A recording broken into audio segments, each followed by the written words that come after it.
ओम नमः शिवाय। Welcome back to Astronics. आज हम बात करेंगे फिर से कुछ सिंपल और बेसिक सूत्रा के बारे में, जो आपको और भी जानकारी देंगी कुंडली के बारे में कि कुंडली से क्या मतलब और भी हम जानकारी ले सकते हैं, जो बेसिक बेसिक चीज़ें लिखी होती हैं।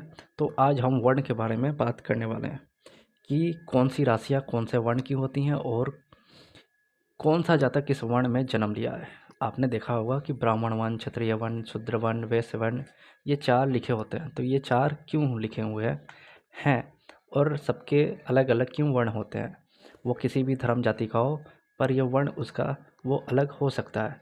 तो ये नहीं है कि ये जाति से रिलेट कर रहा है, ये वर्ण अलग चीज़ है। इसको ही आज मैं बताने जा रहा हूँ। तो पहला जो वर्ण है वो है ब्राह्मण वर्ण।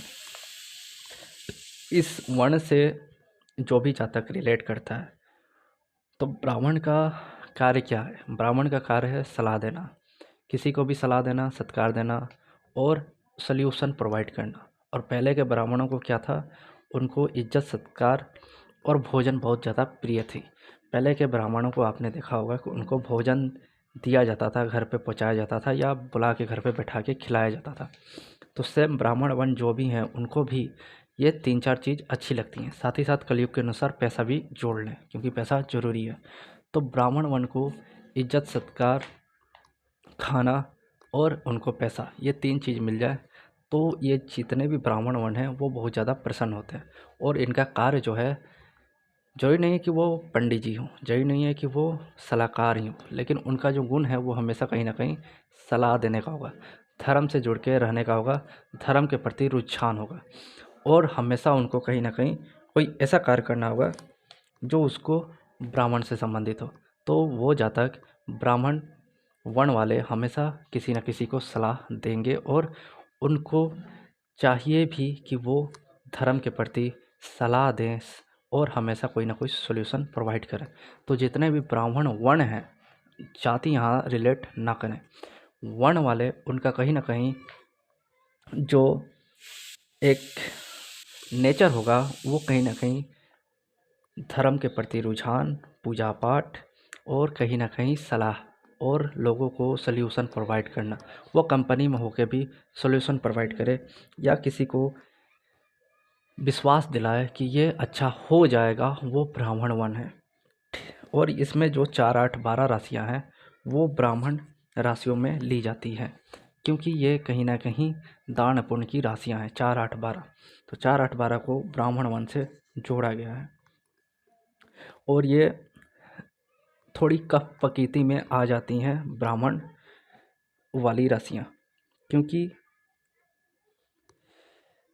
ब्राह्मण का कार्य क्या है, सोचना, आराम करना, स्लो रहना।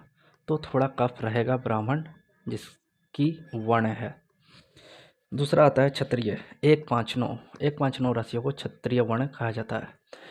तो कहीं ना कहीं ये जातक का विचार जो होगा वो रक्षा करने वाला होगा, ये नहीं कि मार काट किसी को मार दिया। क्षत्रिय मतलब रक्षा करना, क्षत्रिय का अर्थ ही होता है रक्षा करना। तो जैसे पुलिस, आर्मी या फिर सेना जो लोग होते हैं, ये लोग कहीं ना कहीं क्षत्रिय से बिलोंग करते हैं। और ऐसे ही लोग यदि मान लीजिए कि वो नहीं है, तो वो कहीं ना कहीं दूसरे की हेल्प करना चाहेगा, क्षत्रिय वर्ण वाला। तो क्षत्रिय जिसका भी वर्ण है वो दूसरे की रक्षा करता है, सपोर्ट करता है, सॉल्यूशन नहीं देता। वो डायरेक्ट जुबान देता है कि मैंने बोला है तो मैं तुम्हारी रक्षा करूँगा। तो ये जो क्षत्रिय वर्ण है वो रक्षा करने वाले, धर्म की रक्षा करने वाले क्षत्रिय धर्म है और धर्म को आगे ले जाने वाले ब्राह्मण वर्ण है। तो कहीं ना कहीं ये जो क्षत्रिय वर्ण है, इनका जो नेचर है या स्वभाव है वो दूसरे को सपोर्ट, रक्षा करना और दूसरे को बचाना किसी और से। ये नहीं कि अपने को ज़्यादा तेज में दिखाना। वो डरपोक लोगों का काम है कि दूसरे लोगों को वो लोग सताते हैं। ये क्षत्रिय वर्ण सताते नहीं हैं, वो सपोर्ट करेंगे, रक्षा करेंगे। गण में जब आएंगे तो उसमें राक्षस गण आता है, मानव और देवगण आता है। तो देवगण जैसे सबका भला सोचते हैं, मानवगण अपना सोचते हैं, दूसरे का भी सोचते हैं, पर राक्षसगण जो हैं वो केवल अपना ही सोचते हैं। जो कलयुग के लिए तो अच्छा है, पर राक्षसगण है, वो दूसरे का पहले नहीं सोचेगा, अपना पहले सोचेगा। तो वो गण की बात है। तो अब आते हैं वैश्य। वैश्य वर्ण में जो लोग आते हैं वो कहीं ना कहीं पूरे प्रैक्टिकल होते हैं, क्योंकि ये बनिया का साइन है, वैश्य साइन है।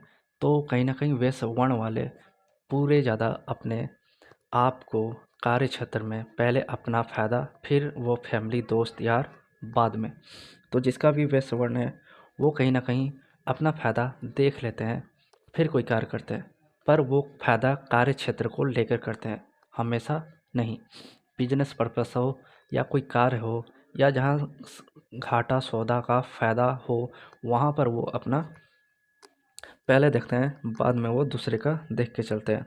तो जहाँ तक खुद को पहले रखने वाला अपने कार्य क्षेत्र में, अपने बिजनेस लाइन में या फिर अपने किसी भी चीज़ में, क्योंकि ये प्रैक्टिकल नेचर है, पूरे प्रैक्टिकल होके मतलब मेरा क्या फ़ायदा है, मुझे क्या लाभ होगा।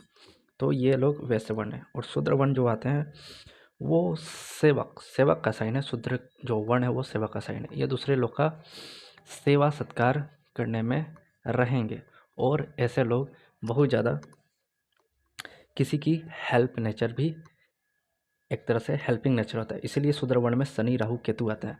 तो शनि जो है वो सेवक है, और राहु केतु जो है वो थोड़ा मलेच्छ जाति से जोड़ा गया है, क्योंकि ये लोग, राहु केतु को मलेच्छ में लिया जाता है, क्योंकि ये कभी कभी अपना फ़ायदा सेवक मतलब बन के भी अपना मालिक बनने का सोचते हैं। और जो सूर्य और मंगल है वो कहीं ना कहीं क्षत्रिय वर्ण में लिया जाएगा, और गुरु और शुक्र जो है वो ब्राह्मण वर्ण है, और साथ ही साथ जो चंद्र और बुध है वो वैश्य वर्ण है। तो ये जो वर्ण है वो हम इस टाइप से डिसाइड करेंगे। साथ ही साथ जो मानव देव और राक्षस गण है, तो गण में जो देवगण है उसको लिया गया है सबका सत्कार, सबका आदर और सबका भलाई सोचने वाला। मतलब वो अपना भलाई छोड़ देगा, जैसे जुपिटर 10 अपना भलाई छोड़ के, घर वाले को छोड़ के दूसरे का करता है, और अपना वो कुछ नहीं कर पाता, सेम देवगण।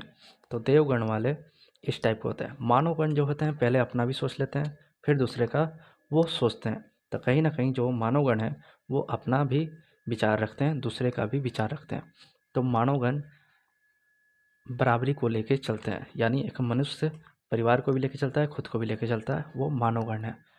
यानी कि वैसे ही मानव गण वाले का स्वभाव होगा। और राक्षस गण जो हैं वो पूरे राक्षस प्रवृत्ति, पहले मुझे चाहिए सिंहासन, इसके बाद कुछ होगा, इसके बाद कोई बात होगा। तो राक्षस गण की प्रवृत्ति थोड़ी इस टाइप की है कि मैं पहले जॉब कर लूँ, दूसरे से क्या लेन देन है। पर वही जब मानव गण वाला होगा वो बोलेगा उसका भी हो जाए पर मेरा भी होना चाहिए, और देवगण होगा वो बोलेगा इसी का हो जाए भला, मैं कोई और जॉब ढूंढ लूँगा। तो देवगण, मानवगण और राक्षसगण, ये जो हैं ये गण के हिसाब से उनकी थोड़ी प्रवृत्ति हो जाती है। तो ऐसे लोग जिसका भी गण या वर्ण है वो मैच करके देखें क्या ऐसी प्रवृत्ति है आपकी, और कमेंट करें। तो ये था गण और वर्ण से संबंधित कुछ बातें। नेक्स्ट टाइम और भी कुछ बेसिक सूत्र लेकर हम हाजिर होंगे। तब तक के लिए धन्यवाद।